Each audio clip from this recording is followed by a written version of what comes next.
Hello everyone, कैसे हैं आप सभी लोग। मैं एक बार फिर से आप सभी का आपके अपने यूट्यूब चैनल मैथ्स विद पाई पर स्वागत करती हूँ और अभिनंदन करती हूँ। जैसे कि हमारा सीजीएल प्रैक्टिस बैच चल रहा है प्रीवियस ईयर के क्वेश्चंस की, ठीक है। देखिए उसमें मैंने अभी तक आपको क्या कराया, मैंने आपको नंबर सिस्टम जो हमारा चैप्टर था, ठीक है, इसमें जो 24 में आए हुए क्वेश्चन थे सीजीएल के एग्जाम में, ठीक है, वो मैंने सारे क्वेश्चंस आपको कराए नंबर सिस्टम के। और मैं आशा करती हूँ कि आपको वे सभी क्वेश्चन अच्छे लगे होंगे। देखिए हमने अभी सीजीएल एग्जाम के क्वेश्चन करे हैं, मैंने आपको पहले भी बताया था। पहले हम सारे सीजीएल के क्वेश्चन का सारे चैप्टर्स को एक बार कंप्लीट करेंगे, उसके बाद अगर हमारे पास समय बचेगा तो हम सीएचएसएल, ठीक है, एमटीएस जितने भी एसएससी एग्जाम कंडक्ट कराती है जैसे सीपीओ है, ठीक है, उन सभी के क्वेश्चंस को भी हम सॉल्व करेंगे। बट अभी सबसे पहले हमारा टारगेट होगा कि जो हमारा सीजीएल का एग्जाम हुआ था 2024 में, उसके सारे चैप्टर्स के क्वेश्चन पहले एक बार हम प्रैक्टिस करेंगे। उसके बाद हम जितने भी एसएससी एग्जाम कंडक्ट कराती हैं उनके क्वेश्चंस भी हम 1 बाय 1 लेंगे। मैं आशा करती हूँ कि आपको जो मैंने नंबर सिस्टम पढ़ाया वो आपको अच्छे से समझ आया होगा। और मैं फिर आपसे यही बात बोलूंगी, देखिए ये प्रैक्टिस बैच है, इसमें बहुत ज्यादा कॉन्सेप्ट में डिटेल में नहीं पढ़ा सकती हूँ, इसलिए मेरा जो अपना चैनल है मैथ्स विद पाई, जो हमारा चैनल है, ठीक है, उसमें एक प्लेलिस्ट तैयार करी गई है नंबर सिस्टम के नाम से। उसमें मैंने बेसिक से चैप्टर को पढ़ाया है, बहुत ही बेसिक कॉन्सेप्ट उसमें पढ़ाए हैं, तो वो जाकर के आप एक बार देख सकते हैं। उसमें बहुत शॉर्ट वीडियोस हैं, आप 2x की स्पीड में देख सकते हैं, तो जल्दी सारे कॉन्सेप्ट क्लियर कर पाएंगे। तो अब मैं इसी के साथ आगे बढ़ूंगी। देखिए अब हमारा जो नेक्स्ट चैप्टर है, एक हमने नंबर सिस्टम कंप्लीट किया, आज से हमारा चैप्टर स्टार्ट होगा परसेंटेज। तो चलिए चलते हैं हम अपने क्वेश्चन पे। देखिए इसमें मेरा क्वेश्चन है, Ram's income is 2.4% more than Shyam's income, by what percent is Shyam's income less than Ram's choice. देखिए इस टाइप का क्वेश्चन जो है हर एक शिफ्ट में आपको देखने को मिल जाएगा। ये बहुत इजी है, इसका कॉन्सेप्ट भी बहुत इजी है। मैं थोड़ा सा आपको कॉन्सेप्ट भी बताने की कोशिश करूंगी। देखिए हम इसको हिंदी में पढ़ेंगे एक बार।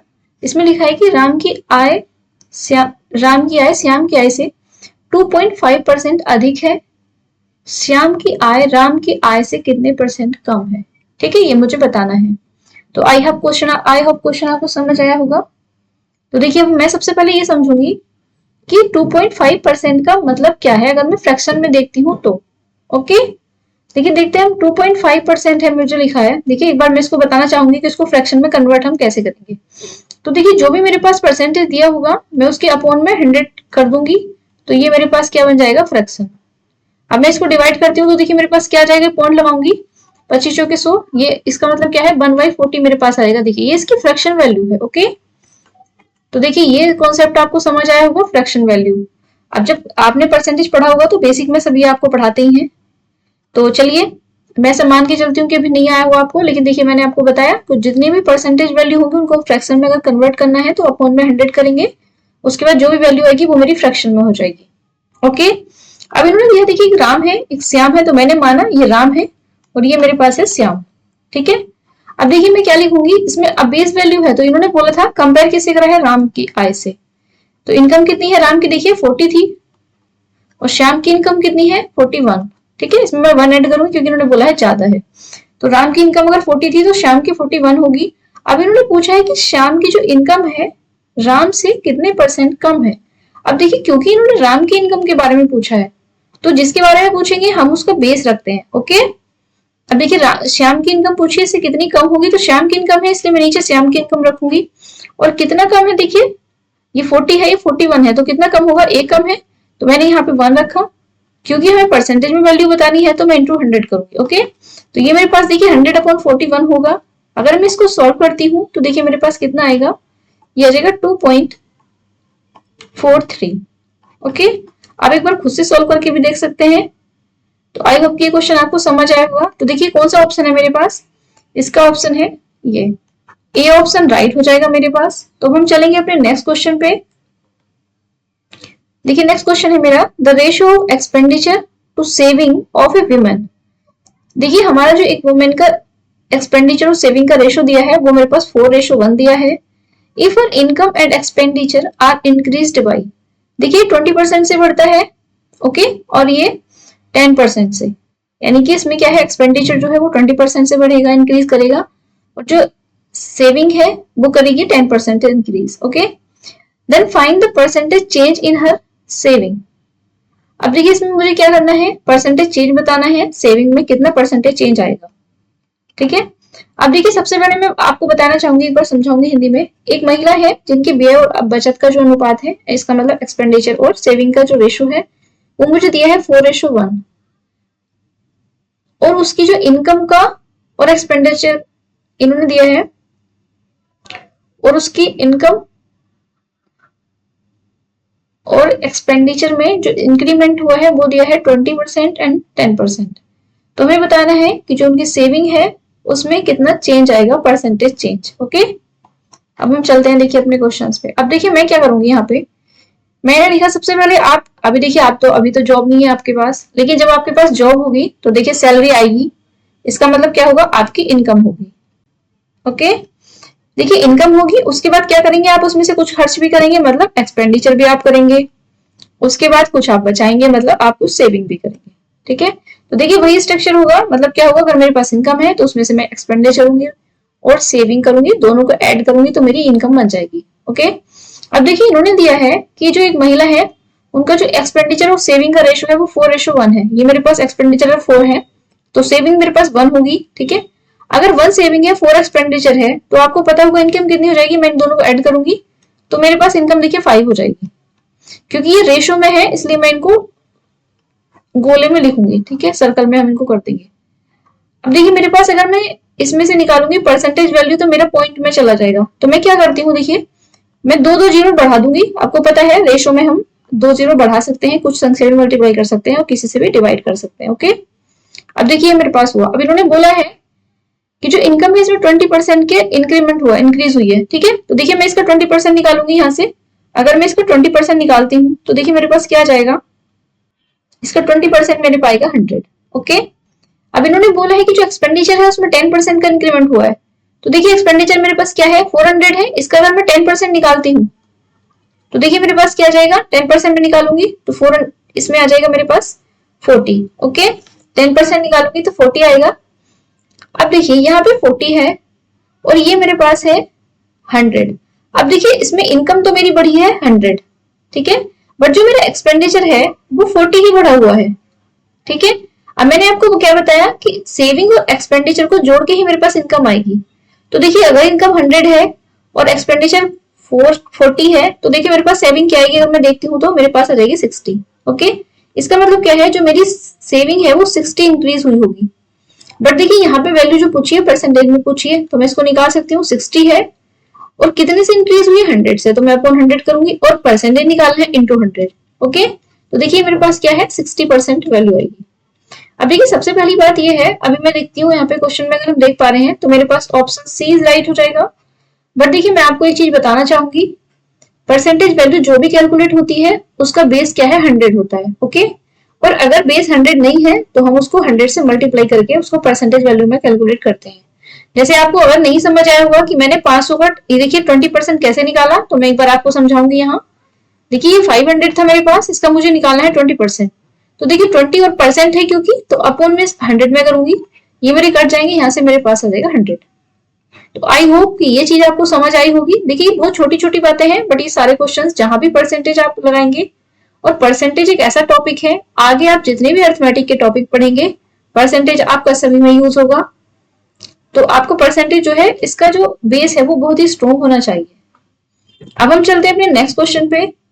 देखिए अगर आपको लगता है कि आपका बेस कमजोर है परसेंटेज को लेके, तो आप कमेंट बॉक्स में लिख सकते हैं, तो मैं परसेंटेज की क्लासेस आपके लिए लाऊंगी, proper basic class. Okay, then आपको मैं कॉन्सेप्ट बिल्डिंग का भी एक तरीका बता सकती हूँ। बट अगर आपको लगता है तो आप मुझे कमेंट बॉक्स में कमेंट कर सकते हैं। अब हम चलेंगे अपने नेक्स्ट क्वेश्चन पे। देखिए मेरा क्वेश्चन है, if an employee's income is, ये दे रखी है, the amount he spends is 40% higher than his saving, therefore his saving in rupees। अब देखिए इन्होंने क्या दिया है, यदि किसी कोई कर्मचारी है, मतलब कोई एम्प्लॉय है, उसकी जो इनकम है वो इन्होंने दे रखी है, तो वह जो राशि खर्च करता है वह उसकी बचत से कितना है, देखिए 40% ज्यादा है। ठीक है, तो मुझे उसको क्या बताना है, सेविंग बतानी है। तो देखिए मैंने अभी आपको बताया कि सेविंग क्या होती है। देखिए इनकम है मेरे पास, ये कोई इनकम होगी, ओके। अब इसने बोला है कि जो इसकी सेविंग है, देखिए ये बोला है कि जो उसका एक्सपेंडिचर है वो सेविंग से 40% ज्यादा है। तो यहां मैं लिखूंगी एक्सपेंडिचर, देन यहां लिखूंगी सेविंग, ओके। अब इन्होंने दिया है कि जो एक्सपेंडिचर है वो सेविंग से ज्यादा है 40%। तो देखिए सेविंग कितनी है मेरे पास, मैं मानूंगी, हमेशा बेस मानते हैं हम, तो मैंने माना सेविंग मेरे पास 100 है, तो एक्सपेंडिचर कितना हो जाएगा 140, ओके। अब इन्होंने बोला है, ये मुझे दिया है एक्सपेंडिचर और इसका मेरा रेशो है, तो देखिए मैं इसको डिवाइड करूंगी यहाँ से। अगर मैं करती हूँ 20 हो जाएगा मेरे पास, 20 140 मतलब 7:5, ये मेरे पास आया एक्सपेंडिचर और सेविंग का रेशो। अब देखिए मुझे क्या दिया है, मुझे इनकम दी है कितनी है, तो इनकम कितना होता है, मैं इनको ऐड करूंगी तो मेरे पास इनकम आएगी। देखिए इसका मतलब क्या है, मेरे पास 12 आई होगी इनकम, ठीक है, दोनों को ऐड करने के बाद। बट इनकम मेरे एग्जाम में क्या दी, देखिए देखिए क्वेश्चन में ये दी है 72,000। तो देखिए इसका कितना टाइम्स है, ये मेरे पास है इसका 6,000, ठीक है। अब इन्होंने पूछा क्या है मुझसे, देखिए इन्होंने पूछा है सेविंग, तो सेविंग कितनी है, देखिए सेविंग है मेरे पास 5, तो मैं इसका भी कितना गुना कर दूंगी, 600 टाइम्स करूंगी, सॉरी 6,000 टाइम्स हम करेंगे, तो ये मेरे पास कितना आ जाएगा 30, 1 2 3 ये 0 आ जाएंगे, ठीक है। देखिए ऑप्शन क्या मैच करेगा यहाँ से, अगर मैं देख पा रही हूँ तो ये ऑप्शन ए इज राइट हो जाएगा मेरे पास। देखिए ये बेसिक कॉन्सेप्ट है, ये आपको पता होना चाहिए कि जो मेरा इनकम होता है वो एक्सपेंडिचर प्लस सेविंग होती है, ओके। अब हम चलेंगे आगे अपने क्वेश्चन पे। Suresh expenditure and saving are in the ratio of 3:1। इसमें क्या है, देखिए सुरेश है, इसके एक्सपेंडिचर और सेविंग का रेशो मुझे दिया है, इसका रेशो क्या है 3:1। तो मैं यहाँ लिख लूंगी एक्सपेंडिचर मैंने लिखा और यहाँ पर मैंने लिखा सेविंग, ठीक है। इनका रेशो मुझे दिया है 3:1, ये मैंने लिख दिया यहाँ पर। अब इन्हें दिया है हिज इनकम इंक्रीज्ड बाय, अब देखिए इनकम इंक्रीज हुई है 25%। अब देखिए मैंने बताया आपको इनकम होती है क्या, एक्सपेंडिचर और सेविंग को जब हम मिलाते हैं तो इनकम बनती है। अब यहीं से इनकम कितनी हो जाएगी, अगर मैं देखती हूँ तो यहाँ से 4 हो जाएगी, देखिए इनकम जब ये 3:1 है तो इनकम 4 हो जाएगी। उसके बाद इसने बोला है हिज इनकम इंक्रीज बाई 25%। अब देखिए मुझे 25% क्योंकि निकालना है, तो मैं क्या करूंगी, देखिए यहाँ पे मैंने आपको बताया कि जब रेशो लेते हैं हम तो क्या कर सकते हैं, मैंने 2 0 यहाँ अपने तरफ से चिपका दिए, ओके ये हो गया। देखिए उसके बाद क्या है, इन्होंने बोला है कि जो इनकी इनकम है वो 20% इंक्रीज हुई है, then why how much percent does his expenditure increase. तो इसने पूछा है कि उनका जो एक्सपेंडिचर है वो कितना परसेंट इंक्रीज होगा, ओके। अब देखिए हिंदी में एक बार समझेंगे कि जो एक्सपेंडिचर है सेविंग का रेशो में 3:1 दिया है, तो उसकी जो आय है मतलब इनकम है 25% की उसमें वृद्धि हुई है। यदि उसकी बचत में 20% की वृद्धि होती है तो हमें बताना है कि जो एक्सपेंडिचर है वो कितने परसेंट बढ़ जाएगा, ओके। अब देखिए मैं निकालूंगी यहाँ से इनकम में कितनी वृद्धि हुई है हमारे पास 25%, तो मैंने ये 400 का मैं 25% अगर निकालती हूँ तो देखिए मेरे पास क्या आ जाएगा 100। अभी मैंने निकालना आपको पहले बताया था, तो आप एक बार देख लेंगे, खुद से भी चेक कर सकते हैं। उसके बाद इन्होंने बोला है कि जो उसकी सेविंग है इसमें 20% की वृद्धि होती है। देखिए सेविंग ये है 100 और इसमें मैं 20% का निकालूंगी अगर इंक्रीमेंट, तो कितना हो जाएगा 20, ठीक है। अब देखिए ये मेरे पास 20 बढ़ा, ये 100 बढ़ा, तो देखिए एक्सपेंडिचर कितना बढ़ना चाहिए, अगर मुझे 100 बनाना है ये, ठीक है, तो दोनों को ऐड करके ही 100 बना पाऊंगी, तो मेरे पास ये आना चाहिए 80, ठीक है। अब देखिए ये मेरे पास 80 बढ़ा, बट क्वेश्चन में पूछा है परसेंटेज वैल्यू, तो मैंने कैसे आपको बताया 80 बढ़ा है और कितने से बढ़ा इंक्रीज हुआ है 300 से, और क्योंकि मुझे परसेंटेज में बताना है तो मैं 100 से मल्टीप्लाई करूंगी, ठीक है। अब देखिए ये मेरे पास क्या आ जाएगा, तो ये मेरे पास आएगा 26 और 2/3%, ठीक है, ये इतने परसेंटेज इंक्रीज होगा। और सॉरी इसमें ऑप्शन नहीं दिया है, बट कोई बात नहीं, आप यहाँ से भी कर सकते हैं, ठीक है। तो इसका जो आंसर होगा मेरे पास 26 और 2/3% आंसर हो जाएगा। अब हम चलेंगे आगे अपने क्वेश्चन पे। In a company all employees are getting equal wages. देखिए इसमें क्या है कि कोई कंपनी है उसमें जितने भी एम्प्लॉइज काम करते हैं उनका सबका जितना भी वेजेस है, मतलब जो उनकी सैलरी है वो बराबर है सभी की, ठीक है। If the number of employees is increased by 20%, अगर जो एम्प्लॉइज है उनका जो नंबर है वो 20% इंक्रीज होता है, और जो उनकी इनकम है मतलब जो उनकी सैलरी है पर हेड वो कितनी हो जाती है 18% डिक्रीज हो जाती है। What is the percentage decrease in total wages. तो इन्होंने क्या बोला है, जो उनकी टोटल सैलरी है उसमें कितना डिक्रीज हो जाएगा, ये हमें बताना है परसेंटेज में। ओके, अब देखिए इन्होंने बोला है एक कंपनी में सभी कर्मचारी, जितने भी कर्मचारी काम करते हैं उनका सबका जो वेतन है मतलब जो सैलरी है वो बराबर है।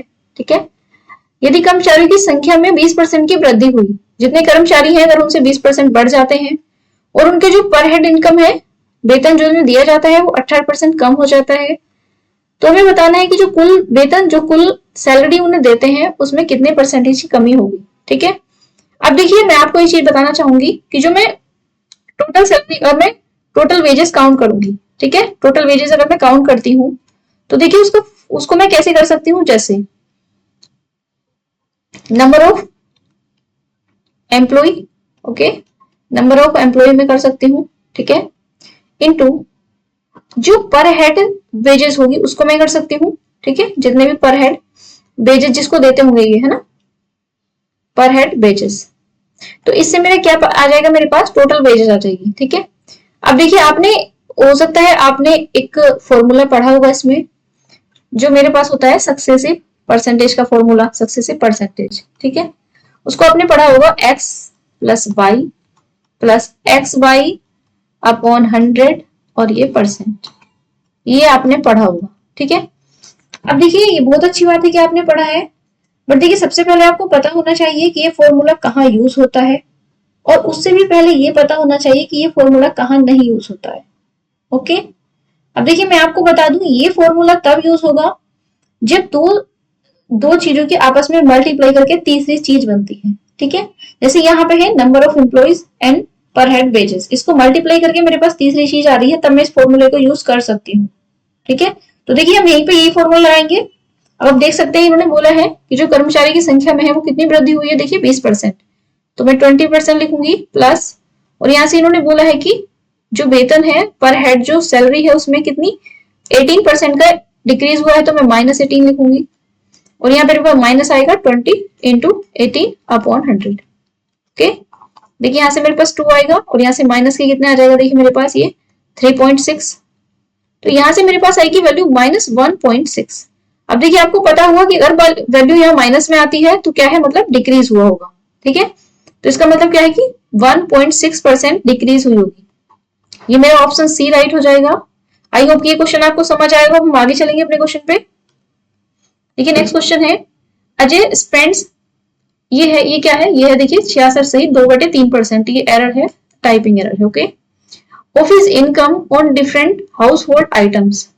If his income increased by 25% and expenditure increased by 20%, then the effect of his saving will be. देखिए इन्होंने दिया है कि जो एक अजय है उसकी इनकम है 66 सही 2/3%, अपनी उसकी कोई इनकम है और वो अपनी इनकम का 66 सही 2/3% विभिन्न घरेलू खर्चों पर, विभिन्न घरेलू वस्तुओं पर, अपनी इनकम का 66 सही 2/3% विभिन्न घरेलू वस्तुओं पर खर्च करता है। ओके, यदि उसकी आय में 25% की वृद्धि हो जाती है और उसके व्यय में 20% की वृद्धि होती है तो उसकी बचत पर क्या प्रभाव पड़ेगा ये हमें बताना है, मतलब जो उसका एक्सपेंडिचर है उस पर क्या प्रभाव पड़ेगा ये हमें बताना है। देखिए मैंने जैसा कि आपको बताया इनकम का क्या मतलब है, इनकम है एक्सपेंडिचर प्लस सेविंग। ओके, यहां हम चलेंगे। देखिए इन्होंने बोला है कि अपनी इनकम का 66 सही 2/3%। अब देखिए सबसे पहले आपको पता होना चाहिए, ये मुझे दिया है 66 सही 2/3%, अगर मैं इसकी वैल्यू फ्रैक्शन में कैलकुलेट करती हूँ तो मेरे पास कितना आता है, देखिए फ्रैक्शन में इसकी वैल्यू होती है 2/3। ठीक है, अब देखिए इन्होंने बोला है कि जो अपनी आय का 2/3 है वो खर्च कर देता है। अगर 2/3 खर्च करेगा मतलब 2 तो खर्च कर दिया होगा, तो सेविंग कितनी हुई होगी 1। ठीक है, 2 खर्च कर दिया और 1 बचा, क्योंकि ये जो है बेस वैल्यू ये होती है इनकम। ठीक है, ये अगर हम एक्सपेंडिचर कैलकुलेट करें या फिर सेविंग वो हम इनकम पे ही करते हैं। ठीक है, तो यहां से मेरी इनकम आएगी 3। अब देखो इसने बोला है कि 25% की वृद्धि होगी इनकम में। अब देखिए यहाँ से 25% कैलकुलेट करती हूँ तो बहुत ही पॉइंट्स वगैरह में आ जाएगी वैल्यू, तो मैं 2 जीरो अपनी तरफ से चिपका दूंगी। ठीक है, 200 एंड ये। अब देखिए मुझे क्या करना है, यहाँ से मैं निकालूंगी 20% की, क्योंकि वृद्धि हुई है, सॉरी 25% की वृद्धि हुई इनकम में, तो मैं यहां से निकालती हूँ 25%। ओके, देखिए मैं यहाँ से 25% कैलकुलेट करती हूँ तो मेरे पास आएगा 75%, 75 वैल्यू आ जाएगी यहाँ से। ठीक है, अब इन्होंने बोला है कि जो उसका व्यय है वो उसमें भी 20% की वृद्धि हुई है। तो देखिए एक्सपेंडिचर मेरे पास 200 है और इसमें 20% का इंक्रीज हुआ है। तो देखिए इसमें क्या आ जाएगा मेरे पास, इसका 20% निकालूंगी तो मेरे पास आ जाएगा 40। ठीक है, ये बढ़ा है 40। अब देखिए अगर इनकम 75 बढ़ी है और एक्सपेंडिचर कितना बढ़ा है, ओनली 40 बढ़ा है, तो देखिए सेविंग कितनी बड़ी होगी, मैं माइनस करूंगी इन्हें तो मेरे पास आ जाएगा 35। ठीक है, अब यहाँ से मेरे पास 35 आया है, बट जो मुझसे परसेंटेज वैल्यू में पूछा है आंसर, तो देखिए मैं क्या निकालूंगी, 35 बढ़ा है, कितने से इंक्रीज हुआ है, 100 से, और क्योंकि परसेंटेज में बताना है इनटू 100। ओके, तो यहाँ से मेरे पास कितना आ जाएगा 35%। तो ऑप्शन डी इज राइट हो जाएगा मेरे पास। तो आई होप कि ये क्वेश्चन आपको समझ आया होगा। मैंने बहुत अच्छे से, बहुत बेसिक से समझाने की कोशिश की है। नहीं आया होगा तो आप एक बार वीडियो रिवाइंड करके भी देख सकते हैं। अब हम चलेंगे अपने नेक्स्ट क्वेश्चन पे। ओके, देखिए मेरा नेक्स्ट क्वेश्चन है, an article passing through two hands sold at a total profit of 40%। देखिए ये प्रॉफिट लॉस में भी हम क्वेश्चन कर सकते हैं, बट इसमें क्योंकि प्रॉफिट लॉस का कोई कॉन्सेप्ट लगा नहीं है, इसमें सिर्फ कॉन्सेप्ट लगा है तो परसेंटेज का है, तो इसलिए हम इसको परसेंटेज में भी कर सकते हैं, और ऐसा नहीं है हम इसको प्रॉफिट लॉस में भी कर सकते हैं। ओके, तो चलिए हम इसको परसेंटेज में ही लेके चलते हैं। Of the original cost price, if the first dealer makes a profit of 30%, then the profit percentage made by the second dealer is. देखिए इसमें क्या है, एक कोई वस्तु है वो दो हाथों से गुजरी है, मतलब दो लोगों ने उसको बेचा है। ठीक है, अब जो उसका जो टोटल इफेक्ट आया है लास्ट में, वो आया है मेरे पास 40% प्रॉफिट। ठीक है, अब देखिए शुरू में वो कितनी थी, जो पहले डीलर ने उसको बेचा तो उसने लिया 30% का प्रॉफिट। ओके, अब उन्होंने बोला है तो दूसरे डीलर द्वारा अर्जित प्रॉफिट कितना होगा, मतलब जो दूसरे डीलर को मिला वो कितना प्रॉफिट है, ये हमें बताना है। देखिए यहाँ पे मैं सीपी लिखूंगी और यहाँ लिखूंगी एसपी। ठीक है, अब इसमें क्या है कि देखिए इन्होंने ये कहा है कि जो वस्तु है सबसे शुरू में वो कितने की होगी। देखिए मैंने मान लिया कि उसका सीपी शुरू में 100 होगा। ठीक है, और उसके बाद जो उसमें टोटल इफेक्ट आया है वो आया है 40% का, मतलब 40% उसको प्रॉफिट हुआ है। तो मैंने ये मान लिया कि शुरू में जो वस्तु सबसे पहले आदमी के पास होगी, ठीक है, फर्स्ट के पास, तो उसे जो मिली होगी वो 100% पे मिली होगी, और जो थर्ड पर्सन होगा मेरे पास, ठीक है, जब सबसे लास्ट में आया होगा उसको मिली होगी वो 140 की। ओके, अब देखिए इन्होंने दिया है कि जो क्या पूछा है इसने, जो पहला डीलर है ना, फर्स्ट डीलर मैं यहाँ लिख सकती हूँ, फर्स्ट डीलर ने जो कमाया। ओके, तो देखिए फर्स्ट डीलर ने कितना कमाया, इन्होंने बोला 30% उससे लाभ कमाता है। तो इसका क्या मतलब है कि जो वस्तु होगी उसके पास इसके अकॉर्डिंग 100 की होगी, बट इसने बेचा तो 130% की हुई। ठीक है, अब मुझे बताना है कि जो दूसरा डीलर है उसे कितने का प्रॉफिट हुआ होगा। तो मैं दूसरे डीलर के लिए लिखूंगी। देखिए दूसरा डीलर जो मेरे पास होगा उसके लिए मैंने लिखा कि अगर उसके पास कितने की होगी, अगर उसने एक्स की, उसके पास एक्स जो होगा इसका सीपी होगा तो बाई होगा एसपी। ठीक है, अब देखिए मैं क्या करूंगी, मुझे निकालनी है ये वैल्यू। देखिए फाइनल वैल्यू मेरे पास ये है। ठीक है, फाइनल वैल्यू अगर मैं इसको कैलकुलेट करूंगी तो क्या कर सकती हूँ, देखिए यहाँ से इसको डिवाइड करूंगी आपस में। देखिए इसको अगर मुझे फाइंड करना है तो यहाँ मुझे आपस में डिवाइड करना पड़ेगा इसको, ये भी है ये भी है ना। यहाँ पे मैं क्या करूंगी, डिवाइड, इसकी वैल्यू कैलकुलेट करने के लिए मुझे डिवाइड करना होगा। तो देखिए डिवाइड हम कैसे करते हैं, इसकी मल्टीप्लाई करेंगे आपस में, इसकी करेंगे। ठीक है, मतलब 130 इंटू ये, और यहाँ से मेरे पास आएगा 140 इंटू 100, ये आपस में कैंसिल, ये भी कैंसिल हो जाएगा। ठीक है, इसका क्या मतलब है, देखिए यहाँ से सीपी मेरे पास 30 बन रहा है और ये बन रहा है 14 एसपी। तो इन्होंने कितना, देखिए कितना प्रॉफिट हुआ होगा, इसको एक प्रॉफिट हुआ होगा, 1 का प्रॉफिट हुआ होगा। देखिए प्रॉफिट कितना हुआ होगा 1 का, कितने पे हुआ होगा 13 पे, 13 पे, बट हमें परसेंटेज में वैल्यू बताना है तो इंटू 100 करेंगे। तो ऐसे तो मेरे पास 100/13% आएगा, बट अगर मैं इसको कैलकुलेट करती हूँ तो देखिए 13×7=91, मतलब 7, और 9 बचेगा मेरे पास ये रिमाइंडर, और ये अपॉन 13 ये परसेंटेज। तो देखिए ये मेरे पास ऑप्शन राइट हो जाएगा, तो ये ऑप्शन मेरे पास डी हो जाएगा इसका। ठीक है, ऑप्शन डी इज राइट हो जाएगा मेरे क्वेश्चन का। अब हम देखिए, आई होप ये क्वेश्चन भी आपको समझ आया होगा। तो हम अपने अगले क्वेश्चन पे चलते हैं। Mridula starts her job with a certain monthly salary and earns a fixed increment every year. If her salary was, इतनी दे रखी है, after 6 years of service and इतने सैलरी दे रखी है आफ्टर 15 ईयर्स, सर्विस के 15 ईयर्स में सैलरी दे रखी है और 6 ईयर में दे रखी है। Find her annual increment. अब देखिए सबसे पहले देखने वाली बात यह है कि अगर मैं इस क्वेश्चन में देखती, अगर ये देते सक्सेसिव परसेंटेज चेंज, तब क्वेश्चन का तरीका ही बदल जाता। बस इन्होंने यहाँ पे परसेंटेज की कोई बात ही नहीं की है, तो हम इसको सिंपल वे में क्वेश्चन को कर सकते हैं। देखिए इन्होंने दिया है मृदुला एक निश्चित मासिक वेतन के साथ अपना काम शुरू करती है और हर साल एक निश्चित वेतन वृद्धि अर्जित करती है। अगर यहीं पे आप वेतन अगर परसेंटेज वृद्धि लगा देते तो देखिए क्वेश्चन अलग हो जाता।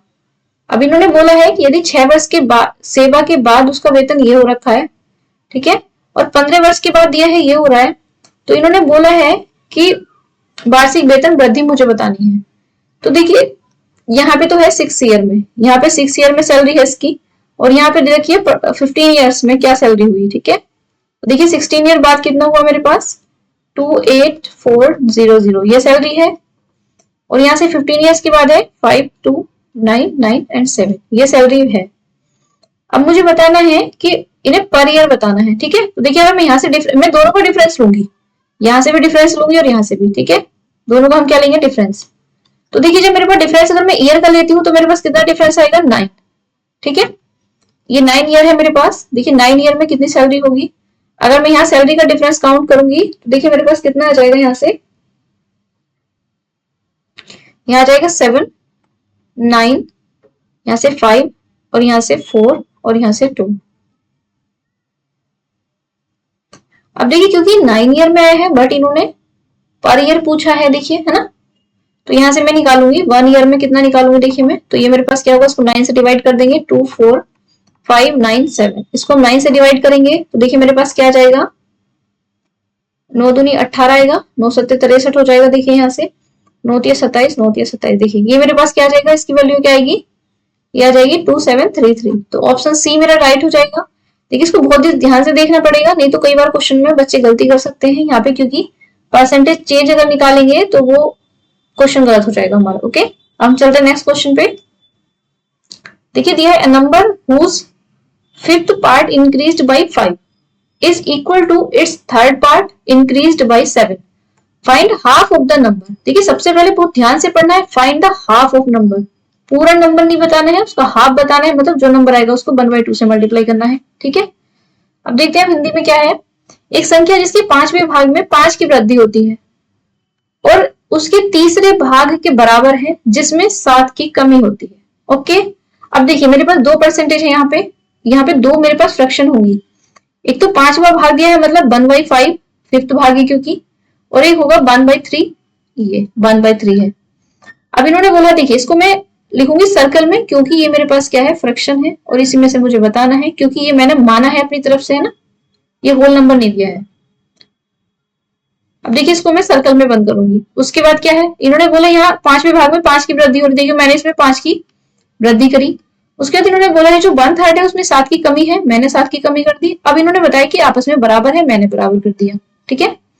अब हम क्या करेंगे, यहाँ से देखिए अब मैं इनका भी डिफरेंस करूंगी यहाँ से, तो ये मेरे पास आ जाएगा 1/3 माइनस के 1/5, ये आया, इसको भी मैं सर्कल में कर दूंगी जो भी आएगा मेरे पास। ओके और यहाँ से मेरे पास आ जाएगा, ये अगर मैं देखती हूँ तो ये आएगा मेरे पास 7, यहाँ से 12 आ जाएगा 12, ठीक है। यहाँ से देखिए मेरे पास क्या आएगा 2/15 आ जाएगा, अगर मैं देखती हूँ कैलकुलेट करके इसको 2/15 और इसकी वैल्यू क्या हो जाएगी मेरे पास 12, ठीक है। अब देखिए 2 6 12 हो गया मेरे पास, और ये कितना हो जाएगा 15 आएगा 90। ओके बट देखिए यहाँ से 90 नहीं पूछा मुझसे नंबर, इन्होंने पूछा है नंबर का हाफ ऑफ नंबर, ठीक है।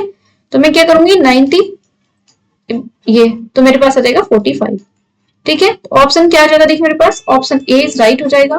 तो आई होप ये क्वेश्चन आपको समझ आया। देखिए ये बैच है मेरा, ये मैंने आपके लिए यूट्यूब पे बिल्कुल फ्री करा है, ठीक है, यूट्यूब पे बिल्कुल फ्री है। जो बच्चे फीस अफोर्ड नहीं कर सकते हैं उनके लिए बहुत ही हेल्पफुल होने वाला है, क्योंकि देखिए मैंने आपको बताया कि जो हमारा एसएससी जितने भी एसएससी के एग्जाम है उनमें previous year he question 70 to 75% वहीं से कवर हो जाता है। ओके तो देखिए आपका 70 to 75% यहीं से कवर होने वाला है, और उसके बाद अगर समय बचता है तो मैं आपको नए क्वेश्चन जो एक्सपेक्टेशन है जो एग्जाम में आ सकते हैं वो भी मैं आपको कराने वाली हूँ। लेकिन उसके लिए मुझे चाहिए कि आपका बहुत अच्छा अगर रेस्पॉन्स होगा तो ही मैं करा पाऊंगी, ठीक है। तो ये सब चीज आप मुझे कमेंट बॉक्स में कमेंट करके बता सकते हैं कि आपको क्लास कैसी लगी। अगर आपको क्लास अच्छी लगती है तो प्लीज लाइक करा करिए। Thank you.